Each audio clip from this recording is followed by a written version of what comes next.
بات پہ اٹل رہتا ہے. اس کا رویہ ٹھیک نہیں ہوتا آئمہ کے ساتھ. آئمہ یہ سب کچھ برداشت کرتی ہے لیکن پھر بھی ساتھ رہنے کا موقع دیتی ہے اور اس کو لگتا ہے کہ آگے جا کے سب کچھ ٹھیک ہو جائے گا. لیکن عبدالرحمن کے رویے میں کوئی لچک پیدا نہیں ہو رہی. وہ پہلے سے زیادہ خراب ہو چکا ہے.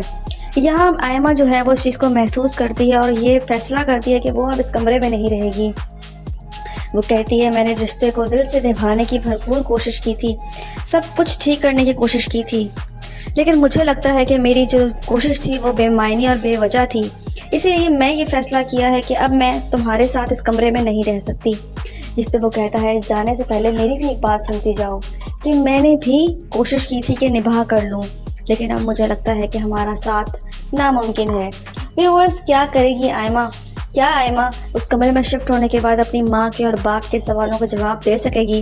دوسرے کمرے میں تو آ جاتی ہے, اس کی ماں آتی ہے, اس کی ماں اس سے پوچھتی ہے کہ بیٹا تمہارا کمرہ تو وہ ہے, تم یہاں کیا کرنے آئی ہو؟ اس پہ وہ کہتی ہے امی میں اپنے کمرے میں آئی ہوں. اس کی ماں اس سے سوال جواب کرتی ہے, باز پرس کرتی ہے, لیکن وہ فی الحال ٹال دیتی ہے. فی الحال وہ کچھ بھی نہیں کہتی, خاموش ہو جاتی ہے. اور دوسری طرف آپ دیکھیں گے عبدالرحمن جانے کی ضد بھی کرے گا اور وہ جانے کے لیے تیار بھی رہے گا, لیکن یہاں کچھ اس کی دوست جو ہوتی ہے وہ ایسی حرکتیں کر کے ان کے بیچ میں مزید دوریاں پیدا کرتی ہے. اور ایسا ہی ہوتا ہے, ہر جو کام ہوتا ہے وہ الٹا پڑ رہا ہوتا ہے. اب دیکھنا یہ ہے کہ ویورز کس طریقے سے آئمہ اس رشتے کو نبھا سکے گی. کیا آگے جا کے دونوں کا رشتہ نبھ سکے گا یا پھر بیچ میں ہی ٹوٹ جائے گا؟ دیکھنا بہت ضروری رہے گا. اپنی رائے کا اظہار ہمیں کمنٹ میں کریں. مزید ریویوز کے لیے ہمارے چینل کو سبسکرائب کریں. شکریہ.